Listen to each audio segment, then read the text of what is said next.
Good evening, I'm Jorge Rodas. Just ahead on ABC 7 News, Republican presidential candidate Mitt Romney makes his choice for vice presidential running mate. We've got details and reaction.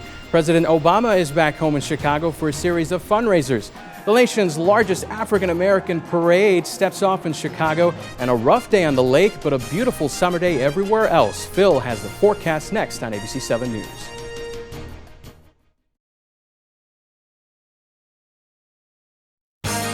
This is ABC 7 News, Chicago's #1 news, with Ravi Baichwal, Karen Jordan, weather with meteorologist Phil Schwartz, and sports with Rafer Weigel. This is ABC 7 News at 5. We begin with the story developing all day. Republican presidential candidate Mitt Romney picks Congressman Paul Ryan of Wisconsin to be his vice presidential running mate. Ryan is from Janesville, and his district runs along the border of Illinois. The announcement comes as President Obama returns home to Chicago for a series of fundraisers. Good evening. Thanks for joining us. I'm Jorge Rodas. Karen and Ravi have the weekend off. Romney said this morning that while Ryan works in Washington, his beliefs are firmly rooted in his hometown.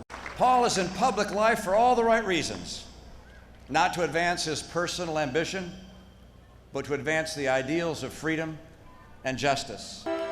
Ryan told the crowd he's, quote, deeply honored and excited to be Romney's choice for a running mate. The two men are now calling themselves America's comeback team. Romney said they would present bold, specific, and achievable economic policies that would help create 12 million jobs and boost paychecks for middle-class families. And Ryan quickly went after President Obama and his economic plans. We're in a different and dangerous moment. We're running out of time, and we can't afford 4 more years of this. Shortly after the announcement in Norfolk, Virginia, Romney and Ryan hit the campaign trail. They're on a 4-day bus tour, which included a stop in Ashland, Virginia. Tomorrow, they'll be in Ryan's home state with an appearance in Waukesha, Wisconsin.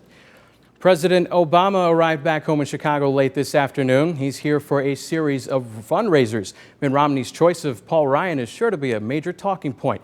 ABC 7's Eric Horng is live in the president's Kenwood neighborhood with local reaction to the VP choice. Eric?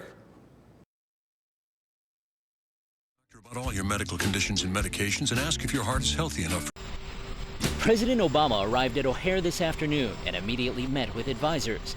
Earlier at the Bud Billiken parade, the Romney-Ryan pick had many people talking. It really helps frame the debate because Paul Ryan is known for his pursuit of a way too austere and scary budget. If you want to attack workers and workers' rights, then Romney and Ryan would be your team. In a statement today, Vice President Joe Biden said he called Paul Ryan to congratulate him, saying he looked forward to engaging him on the clear choice voters face this November. The 42-year-old congressman is loved by the right and despised by the left for proposing trillions of dollars in cuts to the federal budget, in part through wholesale changes in Medicare and Social Security. Conservatives love it because of his budget hawk position. Democrats love it because they see him as being the most vulnerable to criticism. In a statement, Illinois' GOP chair said Congressman Ryan is one of the best and brightest minds in the country and a leading voice for the economic reforms this country so badly needs. We are overjoyed about this. It's a very bold pick. He took a risk, and it means that this election is going to be about the economy. But already there are signs the Romney campaign may try to downplay Ryan's position on entitlement cuts, according to talking points distributed to Romney surrogates obtained by ABC News. Today on Twitter, Obama campaign strategist David Axelrod wrote, "Wow, Mittsters break land speed record trying to distance from radical Ryan budget. Problem, it looks just like Mitt's." I think it's a very clear choice in this election. The president is the person to move this country forward.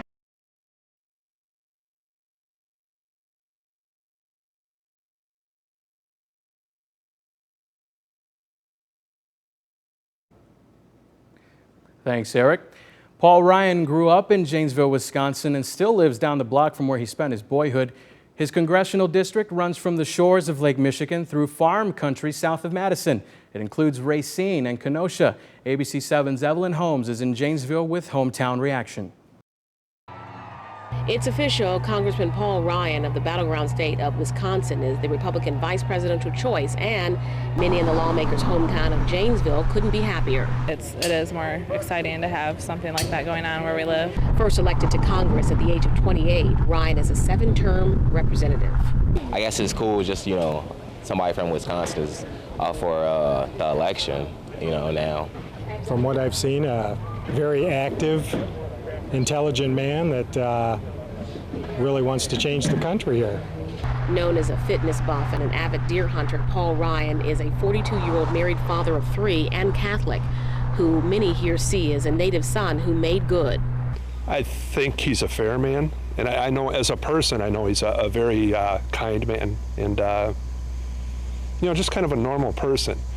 You wouldn't realize you could sit down and have a beer with him. Some see Ryan as a bold choice. As a fiscal conservative, he's popular with the GOP base and Conservative Party members skeptical of Romney. Paul Ryan is somebody that reaches out to those that agree with him and those that do not agree with him to try to come up with solutions that are going to work for everybody.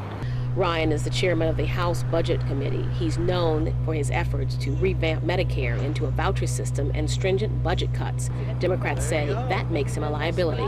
Paul Ryan is kind of the poster child of the Tea Party movement, the really small government, yet at the same time, don't touch my Medicare and Social Security type movements. And while supporters of Ryan say they'd like to see him stay in Congress because he's tried to revive the economy in Janesville, which has suffered after the closing of the GM plant, others say he's the one who can help reinvent the party. We're happy for him and his family and the Romney campaign for having him. That was Evelyn Holmes reporting from Janesville. With the political world watching, Mitt Romney misspoke while introducing his running mate. Join me in welcoming the next president of the United States, Paul Ryan. Moments later, Romney put his arm around Ryan and clarified that he was his VP choice. Romney said that he makes a mistake every once in a while, but he didn't make a mistake with this selection of Ryan. Stay with ABC 7 News for continuing coverage of Mitt Romney's choice of Paul Ryan. World News with David Muir picks up the story at 5:30. We'll have an update tonight on our news at 10. And you can follow the race toward the White House 24/7 on abc7chicago.com. Just click on politics. A judge has set bond at $200,000 for a Chicago public school teacher accused of beating his dog to death. 25-year-old Derek Fierro is charged with aggravated cruelty to animals. Police say he called officers to his home early yesterday and told them what he had done. Fierro allegedly became angry after the dog soiled itself, refused to get into the bath afterwards. He is a teacher at Eugene Field Elementary School. Rough waters on Lake Michigan have many Chicago beaches under rip current warnings. The National Weather Service issued a high-risk warning for rip currents along the lakefront until 10 o'clock tonight. As a result, at least 9 Chicago beaches, including North Avenue Beach, have posted swim advisories. The city of Evanston closed all of its beaches again today because of the warnings. It's one of the largest parades in Chicago and the nation. When the news at 5 continues, we'll take you to the 83rd annual Bud Billiken Parade on King Drive. Also, do you have your Powerball ticket? There's a big jackpot tonight.